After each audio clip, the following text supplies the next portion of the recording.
প্রিয় দর্শক, নরেন্দ্র মোদীর লাইভে এসে পায়ে ধরে কেঁদে কেঁদে ক্ষমা চেয়েও শেষ রক্ষা হলো না।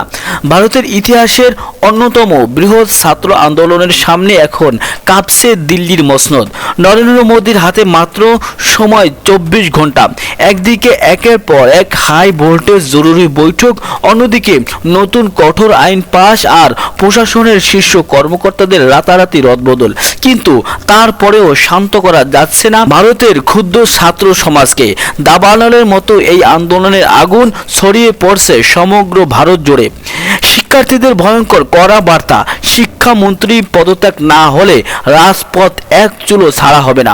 বেঁধে দেওয়া হয়েছে মাত্র 24 ঘন্টার ডেডলাইন, আর এই 24 ঘন্টার মধ্যে শিক্ষামন্ত্রী পদত্যাগ না করলে নিট পরীক্ষার এই আন্দোলন রূপ নেবে সরাসরি সরকার পতন আন্দোলনে। দর্শক, কি হতে চলেছে বিশ্বের বৃহত্তম গণতান্ত্রিক দেশ ভারতে? তবে কি নরেন্দ্র মোদীর বিদায় ঘন্টা বেজে গেল?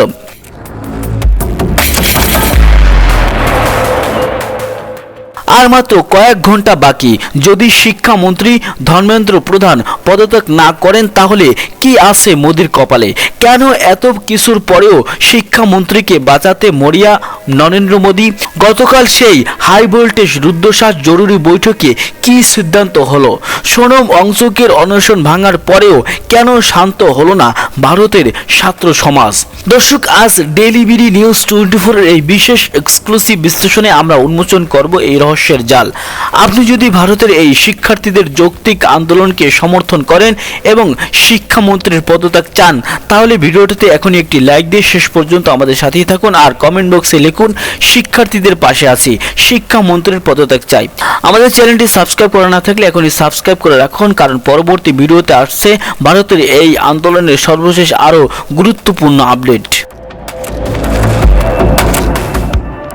দর্শক, রহস্যের গভীরে যাওয়ার আগে আমাদের বুঝতে হবে কেন ভারতের 24 লাখ শিক্ষার্থীরা আজ দেওয়ালে পিঠ থেকে যাওয়ার পর রাস্তায় নেমেছে। মেডিকেল এন্ট্রান্স পরীক্ষা নিট ইউজি নিয়ে যে নজিরবিহীন জালিয়াতি হয়েছে তা ভারতের শিক্ষা ব্যবস্থার মেরুদণ্ডকে কাঁপিয়ে দিয়েছে।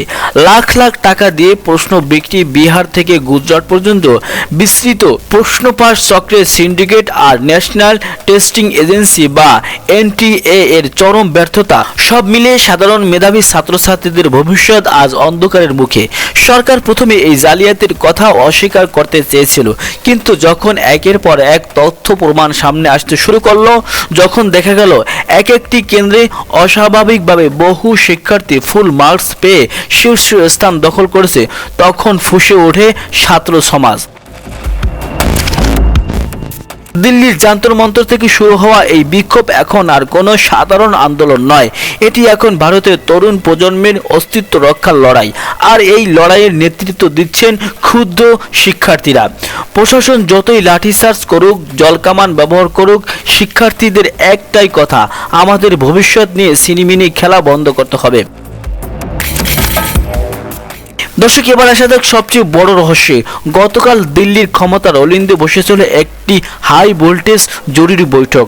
ভারতের রাজনৈতিক বিশ্লেষকদের মতে এই বৈঠকটি ছিল মোদী সরকারের জন্য টিকে থাকার লড়াই। একদিকে স্বরাষ্ট্র মন্ত্রণালয়, অন্যদিকে শিক্ষা মন্ত্রণালয় এবং প্রধানমন্ত্রীর বিশেষ উপদেষ্টারা এই বৈঠকে হাজির ছিলেন। প্রশ্ন হচ্ছে, এই রুদ্ধশ্বাস বৈঠকে আসলে কি সিদ্ধান্ত এলো? ভারতের সূত্রগুলো বলছে সরকার এই আন্দোলনের তীব্রতা দেখে চরম আতঙ্কে রয়েছে। সরকার বুঝতে পেরেছে এই আন্দোলন যদি আরও 48 ঘন্টা স্থায়ী হয় তবে তা ভারতের বিরোধী দলগুলোর হাতে এমন এক অস্ত্র তুলে দেবে যা মোদী সরকারের ভিত নাড়িয়ে দিতে পারে। এই বৈঠকের পরপরই তড়িঘড়ি করে শিক্ষা মন্ত্রণালয়ের উচ্চশিক্ষা সচিব বিনীত যোশীকে তার পদ থেকে সরাসরি সরিয়ে দেওয়া হয়েছে। তার জায়গায় আনা হয়েছে নরেশ পাল গঙ্গোয়ারকে। শুধু তাই নয়, প্রশ্ন ফাঁস রুখতে মন্ত্রিসভায় পাশ করা হয়েছে এক নতুন কঠোর আইন, যেখানে অপরাধীদের সর্বোচ্চ 10 বছরের জেল এবং কোটি টাকা জরিমানার বিধান রাখা হয়েছে। কিন্তু প্রশ্ন হলো, এত রদবদল, এত কঠোর আইন পাশের পরেও কেন শিক্ষার্থীরা রাজপথ ছাড়তে রাজি নন? কেন তারা এই আইনি সান্ত্বনাকে প্রত্যাখ্যান করলেন? কারণ শিক্ষার্থীরা খুব ভালো করেই জানে নথিপত্রের এই পরিবর্তন আসলে মূল অপরাধীদের আড়াল করার একটি কৌশল মাত্র। দর্শক, এখন সবচেয়ে বড় প্রশ্ন হলো 24 ঘন্টার আলটিমেটাম শেষ হতে চলল, তাও কেন শিক্ষামন্ত্রী ধর্মেন্দ্র প্রধান পদত্যাগ করছেন না? কেন নরেন্দ্র মোদী তাকে বরখাস্ত করছেন না? এর পেছনে লুকে আছে এক গভীর রাজনৈতিক হিসাব নিকাশ এবং ক্ষমতার ভারসাম্য। রাজনীতি বিশ্লেষকদের মতে ধর্মেন্দ্র প্রধান কেবল একজন মন্ত্রী নন, তিনি মোদী অমিত শাহ জুটির অত্যন্ত বিশ্বস্ত এবং বিজেপির ওড়িশা জয়ের অন্যতম প্রধান কারিগর। এই মুহূর্তে যদি মোদী সরকার ছাত্রদের চাপের মুখে পড়ে তার পদত্যাগপত্র গ্রহণ করে, তবে তা হবে সরকারের চরম পরাজয়ের শামিল। বিরোধী জোট ইন্ডিয়া এটিকে মোদী সরকারের দুর্বলতা হিসেবে প্রচার করবে। দ্বিতীয়ত, শিক্ষামন্ত্রীর পদত্যাগ মানেই হলো সরকার পরোক্ষভাবে স্বীকার করে নিচ্ছে যে পুরো নিট পরীক্ষা প্রক্রিয়া সরকারের শীর্ষ পর্যায় থেকে গলত ছিল, আর এই দায় গিয়ে পড়বে খোদ প্রধানমন্ত্রীর উপর। তাই মোদী সরকার আমলাদের বলির পাঠা বানাচ্ছে, সচিব পরিবর্তন করছে, কিন্তু মূল রাজনৈতিক মাথাকে বাঁচাতে অনড় অবস্থানে রয়েছে। কিন্তু শিক্ষার্থীরা এবার আর কোনো অজুহাত মানতে নারাজ। তাদের স্পষ্ট হুঁশিয়ারি, আমলা নয়, শিক্ষামন্ত্রীর পদত্যাগ চাই। অনেকে ভেবেছিল লাদাখের বিখ্যাত সমাজকর্মী সোনম ওয়াংচুকের অনশন ভাঙার পর হয়তো ভারতের আন্দোলনের হাওয়া কিছুটা পরিবর্তন হবে। লাদাখের সাংবিধানিক অধিকারের দাবিতে চলা সেই অনশন ভারত জুড়ে এক বিশাল আলোড়ন তৈরি করেছিল, কিন্তু সোনম ওয়াংচুক অনশন ভাঙলেও শিক্ষার্থীদের এই ক্ষোভের আগুন নেবেনি। কারণ সোনম ওয়াংচুকের আন্দোলন ছিল একটি আঞ্চলিক ও সাংবিধানিক অধিকারের লড়াই, আর নিট আন্দোলন হলো ভারতের কোটি কোটি যুবকের রুজিরুটি, মেধা এবং ভবিষ্যতের লড়াই। এটি ভারতের প্রতিটা মধ্যবিত্ত ও নিম্নবিত্ত পরিবারের স্বপ্ন রক্ষার লড়াই। তাই কোনো এক আন্দোলনের সমাপ্তি এই তরুণ সমাজকে দমাতে পারেনি, বরং তাদের সংকল্পকে আরও দৃঢ় করেছে। দিল্লি নিজামুদ্দিন সহ বিভিন্ন এলাকায় 144 ধারা জারি করা হয়েছে।